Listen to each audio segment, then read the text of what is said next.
আজকে আলোচনা করব দুটি বিষয়, মূলত দুটি বিষয়ের উপরে। একটি আমাদের রাজ্যের বিষয়, আরেকটি সারা দেশের বিষয়। আমাদের রাজ্যের বিষয়টি কি? আমাদের রাজ্যের বিষয় 2016 এসএসসির যে প্রায় 25,753 জনের চাকরি বাতিলের অর্ডার দিয়েছিল হাইকোর্ট, তার কি গতকাল সুপ্রিম কোর্টে তার শুনানি ছিল, তার কি হয়েছে এবং কি পর্যবেক্ষণ সুপ্রিম কোর্ট দিয়েছে সেটা ব্যাপারে। আর দ্বিতীয়টি হচ্ছে গতকালের ঘটনায় এক দেশ এক ভোট, এটা কিন্তু লোকসভায় পাশ হয়ে গেছে এবং তার যে প্রতিক্রিয়া কি হয়েছে সেটা নিয়ে একটু আলোচনা করব। নমস্কার, আমি তুষার ভট্টাচার্য আর আপনারা দেখছেন আমার ছোট্ট YouTube channel state speaks. State speaks আপনাদের মনের কথা বলে, আপনাদেরকে ভাবতে সাহায্য করে। আমরা বাঙালিরা ভাবতে ভুলে গেছি, ভাবতে আমাদের হবেই। আমরা না ভাবলে আগামী প্রজন্মকে কিন্তু আমরা সঠিক রাস্তায় নিয়ে যেতে পারবো না। আমি প্রতিদিনই আপনাদেরকে ভাবনার খোরাক যোগাই, তাই ভাবুন, ভাবতে শিখুন আর আগামী প্রজন্মকে এগিয়ে যেতে সাহায্য করুন। আসছি বিস্তারিত প্রতিবেদনে। গতকাল সুপ্রিম কোর্টে 2016 এসএসসির শুনানি ছিল, এসএসসি মামলার, যে মামলায় রাজ্যের হাইকোর্ট, কলকাতা হাইকোর্ট আর কি, 25,753 জনের চাকরি খারিজ করে দিয়েছিল। সেই মামলা 2024 এই বছরেরই এপ্রিল মাসে সুপ্রিম কোর্ট, হাইকোর্টে এটা খারিজ করে দেয়। রাজ্যর সাথে সাথে সেটা সুপ্রিম কোর্টে চলে যায়। সুপ্রিম কোর্টে DY চন্দ্রচূড়ের, মানে প্রধান বিচারপতি DY চন্দ্রচূড়ের এজলাসে মামলাটি ওঠে, কিন্তু তিনি অন্তর্বর্তীকালীন স্থগিতাদেশ দেন। তারপরে ওই মানে হিন্দি ছবির ডায়লগ, তারিখ পে তারিখ, তারিখ পে তারিখ। এখন নতুন যিনি প্রধান হয়েছেন, তিনি মানে প্রধান বিচারপতি হয়েছেন, তার এজলাসে গতকাল মামলাটি উঠেছিল। তিনি কয়েকটি অবজারভেশন দিয়েছেন। সেই অবজারভেশন হচ্ছে তিনি সিবিআইয়ের কাছে কিছু প্রশ্ন করেছেন, সিবিআই কি চাইছে সেটা জানতে চাইছেন এবং এখানে এটাও বলেছেন যে সিবিআই কি তার সমস্ত মানে এনকোয়ারি কমপ্লিট করেছে। তার উত্তরে সিবিআই বলেছে হ্যাঁ, আমরা সমস্ত এনকোয়ারি কমপ্লিট করেছি। তারপরে তারা সিবিআইয়ের কাছে জানতে চান যে কি বিষয় ভিত্তিক এই এনকোয়ারি চলেছে। তো OMR শিটকে প্রাধান্য দিয়েছে এবং OMR শিটের সাথে মানে ম্যাক্সিমাম প্রাধান্যটা OMR শিটের উপরে সিবিআই দিয়েছে। তখন প্রধান বিচারপতি বলেছেন যে OMR শিট ধরে যদি আমরা এগিয়ে যাই তাহলে কি যদি এই সমস্ত প্যানেলটা কি ক্যান্সেল করে দেওয়া যায়, সেক্ষেত্রে সিবিআই কিন্তু সদুত্তর দিতে পারেনি। তাহলে তখন বলা হলো তাহলে OMR শিটটাকে কেন গুরুত্ব সহকারে দেখা হচ্ছে। যদি পুরো নিয়োগ প্রক্রিয়াটাই বাতিল করতে হয় তাহলে আরও অনেক পদ্ধতি আছে বা কী করা যায় সেটা নিয়ে বিবেচনা করে দেখুন। সিবিআইকে এটা একটা আলটিমেটাম দেওয়া হয়। যারা বেআইনিভাবে চাকরি পেয়েছেন তাদের চাকরি কি বাতিল করা হবে বা বাতিল করা যাবে, আপনাদের এই ইনভেস্টিগেশনের মাধ্যমে সিবিআইকে প্রশ্ন করা হয়। সিবিআই তার উত্তরে বলে হ্যাঁ, করা যাবে। কারণ সিবিআই এই যে অন্তর্বর্তীকালীন যে একটা ছিল তার উপরে কিন্তু এই যে সময়টা পেয়েছিল, এই সময়ের মধ্যে কিন্তু ওরা অনেক কিছুই কাজ করেছে। যতটুকু জানা যাচ্ছে তারা সিবিআই অনেক কাজ করেছে এবং কাজ করার ফলে তারা কিন্তু একটা জায়গায় গিয়ে পৌঁছেছে যে হয় সম্পূর্ণ বাতিল করে দিতে হবে, প্যানেলই বাতিল হয়ে যাবে, অথবা যোগ্য প্রার্থীরাই শুধু চাকরি পাবে, অযোগ্যরা বাতিল হয়ে যাবে। এটার একটা জায়গা। এবার এই ডিসিশনটা নিতে হবে প্রধান বিচারপতিকে, মানে সুপ্রিম কোর্টকে। তো সুপ্রিম কোর্ট সমস্ত চিন্তাভাবনা করে আবার একটা ডেট দিয়েছে 19শে ডিসেম্বর, মানে আগামী বৃহস্পতিবার। আগামী বৃহস্পতিবারের দিন কিন্তু আমার মনে হচ্ছে যা এই 25,753 জন তাদের কিন্তু একটা মানে ফয়সালা হতে চলেছে, ভাগ্যের ফয়সালা। দেখুন, যারা যোগ্য প্রার্থী তাদের চাকরি থাকাটা শ্রেয় বলেই মনে করা হচ্ছে, কিন্তু যারা অযোগ্য প্রার্থী, যারা অনেক যোগ্য প্রার্থীকে টপকে নানা রকম অসৎ উপায়ে এই প্যানেলের অন্তর্ভুক্ত বা চাকরি করছেন, তাদের কি এই জায়গাটায় মানে থাকা বাঞ্ছনীয় বলে মনে করেন? আমি আমার দর্শকদের কাছে এই প্রশ্নটা রাখলাম যে আগামী 19শে ডিসেম্বর যখন সুপ্রিম কোর্ট আবার এই বিষয়ে শুনবে, এই মামলাটি শুনবে, তখন কি মনে হয় যে পুরো প্যানেলটাই বাতিল হয়ে যাবে, নাকি যোগ্যরা পাবে, অযোগ্যরা বাতিল হবে? আপনাদের কি মত? আমার তো মনে হচ্ছে যে সুপ্রিম কোর্ট ওই যোগ্যদেরকেই রাখবে। আমার এটা পার্সোনাল মত, অযোগ্যদের যদি সিবিআই সঠিক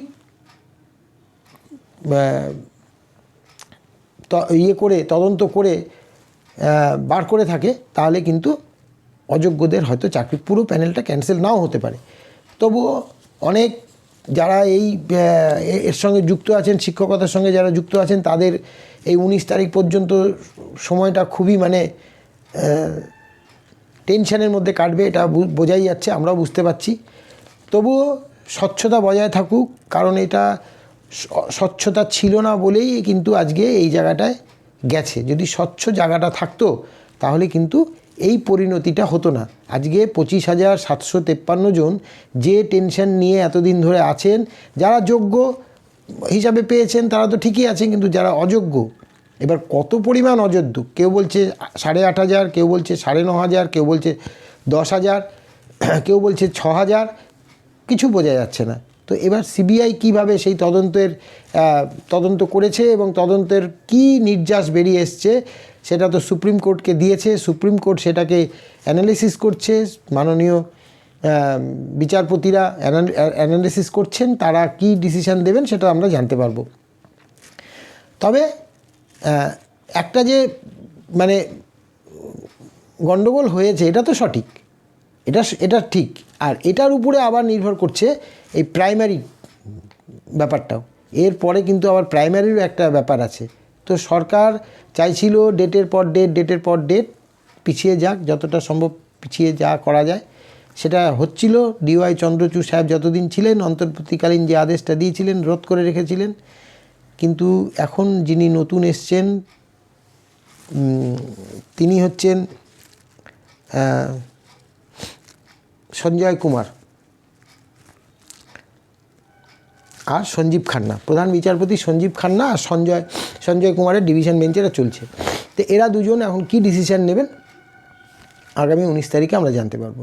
তার সবাই উদ্গ্রীবে অপেক্ষা করবে। আমরাও চাইবো যে স্বচ্ছভাবেই যেন সব কিছু হয়, যারা যোগ্য তারা যেন বঞ্চিত না হয়। অযোগ্যদের নিয়ে কোনো চিন্তাভাবনা নেই, অযোগ্যরা অযোগ্যভাবে অযোগ্য ইয়েতে চাকরি পেয়েছে, সেই নিয়ে কোনো। এর পরবর্তী সিচুয়েশান কিন্তু যদি সত্যি অযোগ্যরা বাতিল হয়ে যায় বা পুরো প্যানেল ক্যান্সেল হয়ে যায়, তাহলে কিন্তু পশ্চিমবঙ্গের এই যে পলিটিক্যাল এটা কিন্তু একটু পাল্টে যাবে। সেটা আমি এই মুহূর্তে কিছু বলছি না, আগামী দিনের জন্য অপেক্ষা করব, আমরা দেখব। তবে মনে হয় পলিটিক্যালি চেষ্টা করা হবে যে আরও সময় বা আরও কীভাবে করা যায়, কতটা কি করা যায় জানি না। আপনারা যদি জেনে থাকেন যে আরও কোনো ভিতরের খবর, তাহলে অবশ্যই কমেন্টস বক্সে কমেন্ট করে জানাবেন। এবার আসছি, গতকাল এক দেশ এক vote, one nation one election, এটা লোকসভায় পাস হয়ে গেছে। এখন রাজ্যসভায় পাস করে বিল হিসাবে রাষ্ট্রপতির কাছে যাবে সই করতে। তো এবার এটা অনেক দিন আগে থেকেই সরকার চাইছিলেন, মানে এই সরকার চাইছিল যে এটা করা হবে। এবং এবারকার এনডিএর যে ম্যানিফেস্টো ছিল, সেই ম্যানিফেস্টোতে কিন্তু এই কথাটা ছিল যে ওয়ান নেশন ওয়ান ইলেকশন করা হবে। তো সেই কাজে কিন্তু ওরা এগিয়ে গেল। এখানে প্রাক্তন রাষ্ট্রপতি রামনাথ কোবিন্দকে দিয়ে একটা উচ্চ পর্যায়ের একটা কমিটি গঠন করা হয়েছিল। সেই কমিটি প্রায় 16,000 পাতার একটা রিপোর্ট সাবমিট করেছে। সেই রিপোর্টে অনেক কিছু বলা আছে। এখন দুটো পর্যায়ে ভোট করতে বলা হয়েছে, একটা হচ্ছে লোকসভা আর বিধানসভাকে একসঙ্গে করতে বলা হয়েছে, আর একটা পর্যায়ে বলা হয়েছে যে মিউনিসিপ্যাল কর্পোরেশন এবং পঞ্চায়েতের যেগুলি ভোট হয় সেটাকে একসঙ্গে করার জন্য। তো এখন আরও কিছু আছে, যেমন সংবিধানের 18টি পরিবর্তন আনতে হবে, সেটাও সেখানে উল্লেখ আছে। তো এরকম নানা রকমভাবে যে রিপোর্ট পেশ করেছে সেই রিপোর্টের কপি আমার কাছে আছে। আমি রিপোর্টটা থেকে আপনাদেরকে একটু পড়ে শোনাই। আমি সব তো পড়া সম্ভব হবে না, কারণ অত পেজ তো পড়া যায় না। তো তার মধ্যেও যতটুকু আমি পারবো আপনাদেরকে একটু শোনাবো। এখানে তার আগে দুটো কথা বলি। বিরোধীরা কিন্তু সোচ্চার হয়েছেন। আমাদের মাননীয় মুখ্যমন্ত্রী বলেছেন যে এটা একটা স্বৈরাচারী পদক্ষেপ, এই দিল্লির একনায়কতন্ত্র আমরা মানব না, এটা বলেছেন আমাদের মুখ্যমন্ত্রী। আর MK স্ট্যালিন বলেছেন যে এটা একটা অবাস্তব গণতন্ত্র বিরোধী পদক্ষেপ, আঞ্চলিক দলগুলির কণ্ঠস্বরকে মুছে দেবে যদি এইটা লাগু হয়। এদিকে প্রধানমন্ত্রী তার মন্ত্রিমণ্ডলের সমস্ত সদস্যদেরকে বলেছেন যে নেমে যাও, মানুষের মধ্যে মিশে যাও এবং মানুষকে বোঝাও যে এক নেশন এক ইলেকশন হলে, ওয়ান নেশন ওয়ান ইলেকশন বা এক দেশ এক ভোট হলে কি কি সুবিধা মানুষ পাবে এবং তার এই যে সুবিধা সেটা দেশের জন্য কতটা ভালো। তো এখন বিরোধীরা বলছে আমরা করে দেবো, কী বলে, পার্লামেন্ট স্তব্ধ করে দেবো, পার্লামেন্ট চলতে দেবো না, এই আইনকে আমরা করবো না। এতে বিশেষ করে বিজেপির যা মন্তব্য যা দেখতে পাচ্ছি তাতে বিজেপি ডোন্ট কেয়ার, কোনো কিছু না, কোনো ভ্রুক্ষেপ নেই, পাত্তাই দিচ্ছে না বিরোধীদের। আর বিরোধীরাও জানে যে পাত্তা পাবও না আমার মনে হয়, কারণ লোকসভায় পাস হয়ে গেছে, রাজ্যসভাতেও এই দুটোই মহারাষ্ট্র হরিয়ানা জেতার পরে যথেষ্ট সংখ্যক শক্তি এনডিএর বেড়ে গেছে। তো রাজ্যসভাতেও পাস করে বিল আকারে এটা বেরিয়ে আসবে। সুতরাং ওয়ান নেশন ওয়ান ইলেকশন আমাদের আর পেতে সময়ের অপেক্ষা মাত্র। এটাই আমার ব্যক্তিগত মতামত। তো বিরোধীরা তো চেঁচামেচি করবে, বিরোধীদের তো, কারণ এটা কিন্তু একটা জিনিস, এটা আঞ্চলিক দলগুলির ক্ষেত্রে কিন্তু একটু ক্ষতি হয়ে যাবে, কারণ বৃহত্তর দলগুলি কিন্তু এখানে থাকবে। কারণ ওয়ান নেশন ওয়ান ইলেকশন হলে সারা দেশ জুড়ে যদি একটা বা দুটো বা তিনটে পার্টি, যারা বৃহত্তর পার্টি, তারাই কিন্তু ফাইট করার জন্য করতে পারবে, পার্টিসিপেট করতে পারবে। লোকালগুলিও করতে পারবে, কিন্তু ওই যে একটা হাওয়া থাকে না, যেমন আমরা ভোট দিই যখন এই পঞ্চায়েতের ইলেকশন হয় তখন আমরা একরকমভাবে চিন্তাভাবনা করে ভোট দিই, যখন মিউনিসিপ্যালিটি ইলেকশন হয় তখন আমরা একরকমভাবে চিন্তাভাবনা করে ভোট দিই, বিধানসভাতেও তাই করি, লোকসভাতেও তাই করি। তো এবার যখন একসঙ্গে ভোটগুলি হবে তখন কিন্তু আমাদের চিন্তাভাবনাগুলির একটা এক জায়গায় হয়ে যাবে, যে আমরা আঞ্চলিক দলকে দেব নাকি যে সেন্ট্রালে আছে তাকে দেব, নাকি কোনো বিরোধী দল, শক্তিশালী বিরোধী দলকে দেব, এই একটা কেন্দ্রিক হয়ে যাবে। এবার আমরা যখন বছরে বা 5 বছরে হয়তো 10 বার ভোট দিই, মিউনিসিপ্যালিটি দিই, ওই বিধানসভা দিই, লোকসভা দিই, উপনির্বাচন দিই, এই দিই সেই দিই, করতে করতে আমাদের 4-5 বার ভোট দেওয়া হয়ে যায় 5 বছরে, বেশি ছাড়া কম না। তো তখন আমরা 5 বার 5 রকমভাবে ভোটটা দিতে পারি। এখন কিন্তু সেটা হবে না, এখন আমরা কিন্তু একটা টাইমেই ভোট দেবো, একটাই ভোট দেবো, এবং সেটা আমাদেরকে খুব বিবেচনা করে দিতে হবে। এবং বিবেচনা করে দেওয়ার, যেমন বিদেশে এইভাবেই হয়, একটা দুটো তিনটে দল দাঁড়িয়েছে, আমরা চুজ করে নিচ্ছি, তারা চুজ করে নেয়, আমাদেরও সেই এটাই বিদেশি এটাই আমাদের এখানে কিন্তু চালু হতে যাচ্ছে বলে আমার মনে হয়। জানি না সুফল হবে না কুফল হবে, তবে এটা তো ঠিক, খরচা কমবে অনেক, সরকারের অনেক খরচা কমবে, সিকিউরিটি ইউজ কম হবে, সার্ভেলিয়েন্সের ব্যাপারটা এটা খুব জোরদার করতে পারবে, ইলেকশন সার্ভেলিয়েন্স, এটা একটা ব্যাপার। আর আঞ্চলিক দলগুলির শক্তি ক্ষয় হবে, এটা সত্যি কথাই। আঞ্চলিক দলগুলি কতটা টিকে থাকতে পারবে, কতটা কি করতে পারবে, এটা কিন্তু বলা যাচ্ছে না। তো ওই রমানাথ কোবিন্দ যেটা বলেছেন, যে প্রাক্তন রাষ্ট্রপতি আমাদের ছিলেন, তিনি বলেছেন যে সবার সঙ্গে বিশেষজ্ঞদের, এটা লোকসভায় পেশ করার আগে তিনি বিশেষজ্ঞদের সঙ্গে, গবেষকদের সঙ্গে, সরকারের সঙ্গে বিস্তারিতভাবে আলোচনা করেছেন। এরপরে সরকার আবার বিস্তারিতভাবে আলোচনা করবে, সেটাও এখানে বলা আছে, বিলে উল্লেখ করা আছে, ঠিক আছে। তো এটাই হচ্ছে ওয়ান নেশন ওয়ান ইলেকশনের একটা তো দেখা যাক কতটা কি হয়। সরকার বিল আনছে, সেটা আবার রাষ্ট্রপতির কাছে রাজ্যসভায় পাস হওয়ার পরে রাষ্ট্রপতির কাছে যাবে, সই হওয়ার জন্য, তারপরে তো একটা এখনও সময় লাগবে। দেখা যাক বিরোধীরা কতটা মানে প্রভাব ফেলতে পারে পার্লামেন্টে বা জনমানসে, সেটাও একটা দেখার। আর সরকার পক্ষই বা কতখানি প্রভাব নিয়ে বিলটিকে কার্যকরী করতে পারে সেটাও আমাদের দেখার। তবে এখন বর্তমান যা সরকারের পরিস্থিতি, সরকার মানে এনডিএ সরকারের, তাতে আমার মনে হয় না এই বিলটা পাস হতে খুব একটা কষ্ট হবে, খুব সহজভাবেই হয়তো পাস হয়ে যাবে।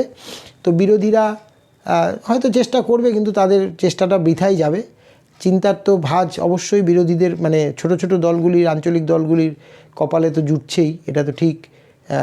কারণ সেভাবে তো আর হয়তো, মানে জানি না, ভারতবর্ষের যে এই যে পার্টি পোলারাইজেশন, এই পোলারাইজেশনে কি হতে পারে কি হতে পারে না, এসব চিন্তাভাবনা আগে থেকে করে বলে দেওয়া অতটা সহজ বলে মনে হয় না। তবে এই ধরনের প্রক্রিয়াতে, এই ধরনের প্রসেসে জেনারেলি যেটা দেখা যায় সেটা হচ্ছে যে ওই বড় বড় দলগুলি টিকে থাকে এবং তারাই ভোট প্রক্রিয়াতে অংশগ্রহণ করে। দেখুন, ওয়ান নেশন ওয়ান ইলেকশন যদি হয়, এবার তামিলনাড়ুতে তো আর সিপিএম গিয়ে ওখানে জিততে পারবে না, বা গুজরাটে টিএমসি গিয়ে তো জিততে পারবে না। তাহলে গুজরাটেও বিজেপিকে, কংগ্রেসকে, যারা বড় বড় পার্টি আছে তাদেরকে করতে হবে, এদেরকে দিতে হবে। কিন্তু সেইভাবে কি এরা ছোট ছোট দলগুলি যারা ওই ডিএমকে, এআইএডিএমকে, ঝাড়খণ্ড মুক্তি মোর্চা, আমাদের বাংলার টিএমসি, সিপিআইএম, সিপিআই, আরএসপি, এরা কি সেইভাবে সাংগঠনিকভাবে লড়তে পারবে? আমার তো মনে হয় না। তো এটা জানি না আগামী দিনটা আমাদের দেশের পক্ষে এই ওয়ান নেশন ওয়ান ইলেকশন কতটা ফলপ্রসূ হবে বা ভালো হবে। আপনারা যদি জেনে থাকেন বা জানার যদি কোনো মানে হয়ে থাকে, আপনাদের স্কোপ হয়ে থাকে, তাহলে অবশ্যই আমাকে জানাবেন, কমেন্টস বক্সে কমেন্টস করবেন। আপনাদের কমেন্টস খুব মূল্যবান। আমি অনেক কমেন্ট পাই অনেক রকমভাবেই। অনেকেই বলেন যে আপনার এই পর্যালোচনাগুলি খুবই মানে গঠনমূলক এবং একেবারেই মানে দলমত নির্বিশেষে করেন আপনি, নিউট্রাল, খুব ভালো লাগে। অনেকেই বলেছেন, আপনারা কমেন্টস বক্সে গেলেই দেখতে পাবেন। আবার অনেকে কমেন্টস করেন যে আপনি বিজেপি ঘেঁষা, আপনি বিজেপির এগেনস্টে, অনেকেই বলে আপনি টিএমসির লোক, সেটাও আছে। আমি কোনো দলেরই লোক না। আমি না টিএমসি করি, না বামপন্থী করি, না গেরুয়া শিবির করি। আমি কোনো দল করি না। আমি চাই দেশটা ভালো থাকুক, শান্তিতে থাকুক, দেশের জনসাধারণ ভালো থাকুক, এটাই আমার। এবং আমি চাই যে এই যে ঘটে চলা ঘটনা আমাদের দেশের, সেটা জনসাধারণের কাছে সঠিকভাবে পৌঁছাক। কোনো রকমভাবে ওই ঢাকগুরু গুরু ধামাচাপা অমুক তমুক দিয়ে যেন না যায়, সঠিকভাবেই ঘটনার যে চক্র সেইটা যেন সঠিকভাবে পৌঁছায়। আমি চেষ্টা করি সঠিক ঘটনাটাকে সঠিকভাবে তুলে ধরা। আজকে এই পর্যন্তই। যদি ভালো লাগে লাইক শেয়ার কমেন্টস করবেন, যদি ভালো না লাগে ডিসলাইক করবেন। আমি তাতে কোনো রকমভাবেই মনক্ষুণ্ণ হব না, কারণ ডিসলাইকও আমার দরকার। যদি আপনারা ভালো না বাসেন আমাকে ডিসলাইক করবেন। আর প্রতিদিন সাবস্ক্রাইবের কথাটা বলি, সাবস্ক্রাইব হচ্ছে না তা নয়, তবে আপনাদের সাবস্ক্রাইবের ফলেই তো আমি অনুপ্রাণিত হয়ে এগিয়ে যাব। তো একটু সাবস্ক্রাইব করে দেবেন। ভালো থাকবেন, আনন্দে থাকবেন, কারণ আনন্দে থাকাটা জরুরি। আর ঠান্ডা পড়ে গেছে। ডিসেম্বর জানুয়ারি মাসকে বলা হয় স্ট্রোক মান্থ, স্ট্রোক। এই সময়টা স্ট্রোকটা বেশি হয়।